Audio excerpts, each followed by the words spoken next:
Hi. In January 2nd, a meeting took place in Athens to sign an agreement to lay the EastMed gas pipeline from the Israeli waters up to Europe. The agreement was attended by the leaders of the three countries, Israel, Cyprus, and Greece. Let's see, there are two major formidable problems standing in front of that pipeline to be completed. Let's quickly discuss them. First of all, if we look at the map here that has the bathymetric map, that means map of the depth of the seabed, and overlapping it are different EEZ claims, economic exclusive zones for various countries around the region. We'll see. In 1999, Egypt offered a concession for gas exploration for Royal Dutch Shell. And in 2001, Royal Dutch Shell discovered some finds of gas that later on led some executives from their headquarters in Rotterdam, the Netherlands, to say that those discoveries will change the whole map of gas production around the world.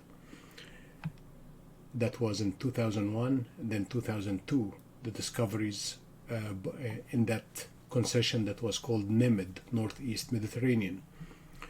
2003, in February 17th, 2000, and the region that was discovered in it here was around this area here. We came after that in February 17th, 2003. Egypt all of a sudden was signed an agreement for drawing the maritime borders between it and Cyprus. That agreement did not get any publicity at the time, and just basically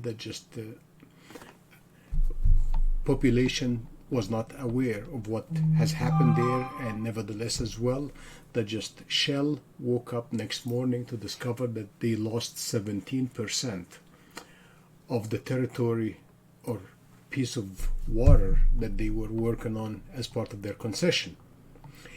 Anyhow, things changed after that, and because of those changes in borders,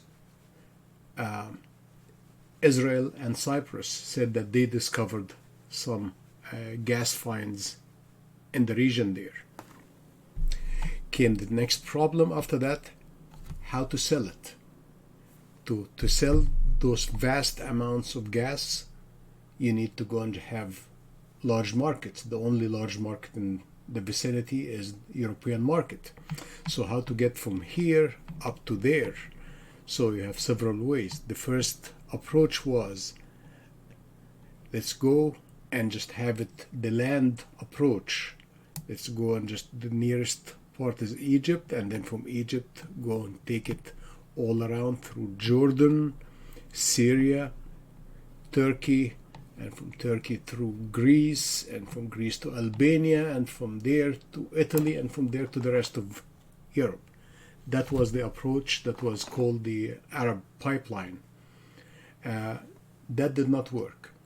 And then after that came the Arab Spring, and things didn't seem conducive to it. So came after the second idea was, let's go and have a pipeline that goes through Cyprus, northern Cyprus, Turkey, and then from Turkey back again, the same approach, Greece, Albania, Italy. Turkey was not open for that at the beginning. After that, they came and said, let's have that dotted line here, a maritime pipeline that goes all the way to Ceyhan in Turkey, and then from there it's connected to the network of pipelines in Turkey all the way again that goes to Italy. That again, it's on and off the talk about it. So because of that, Egypt relinquished or ceded a large amount of water here to Cyprus, and then it's in the process of ceding similarly large amount of water to Greece, both without any approval, popular approval from the population in Egypt. So anyhow, what happened here, just basically those concessions from Egypt, or Egypt forfeited the amount of water here that would enable Cyprus and Greece to have contiguity, to be touching each other south of any claims by Turkey. So even if Turkey has its own way to enforce its vision of maritime borders, still that corridor exists south of that. So the whole idea is to go and just to lay a pipeline directly from Leviathan, Aphrodite, all the way through that corridor, dark blue corridor, all the way to Crete, and from Crete to the rest of Greece, and then Albania, then across the Otranto, Strait of Otranto to Italy. I would like to show you something here, what I'm saying here. There are political problems about it. Number one, that just you can't going through this thing here, you can't be too smart by just thinking that you can go and reap all the benefits for one or few countries and leave everybody else in riparian nations around those the gas finds there without any benefit. They have to have some share. So because of that, really for a sustainable solution, it has to be a win-win proposition for everybody around the region. Maybe something like a conference, call it a peace conference, call it a East Mediterranean conference, or whatever it is. There has to be a solution that will be a win-win proposition for everyone. You can't be too smart and let everybody else without benefit. So because of that, let me tell you, that's the political problem that makes populations in, say, Egypt, Turkey, not happy about it. On the other hand, let's go and look at the technical issues about going and just laying that pipeline in very deep waters like that, the ones that we're talking about here. You have either to go on a straight line, that laying a pipeline up to Limassol in Cyprus, and then overland to Cape Arnaouti, and then from Cape Arnaouti you go straight to Palikastro in Crete. Let's look at that one here and see how feasible this approach is.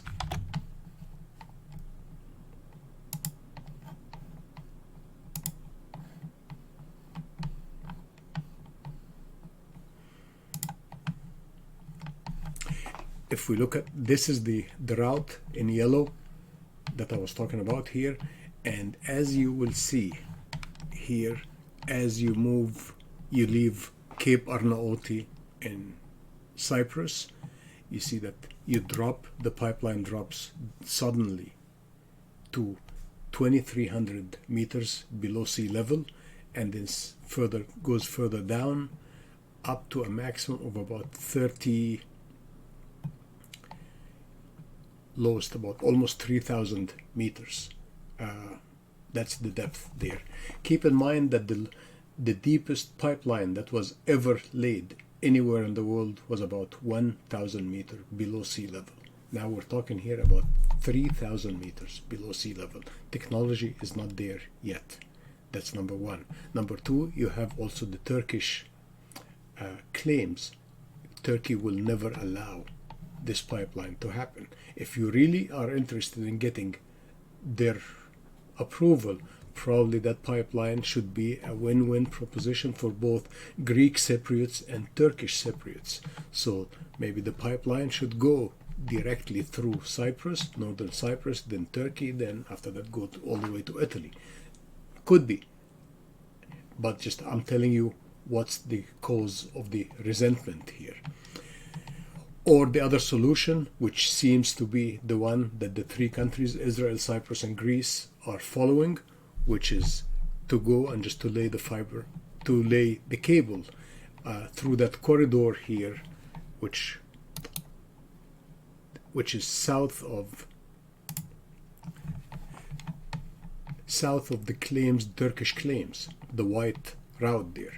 And the white route, as we can see in it here, it starts with 1,400 meters below sea level at Leviathan and starts going down all the way down to about, as you can see here, 3,000 depth, 3,000 meters, and further down, even once we reach the area of Strabo Trench, it goes further down to 3,761 meters below sea level.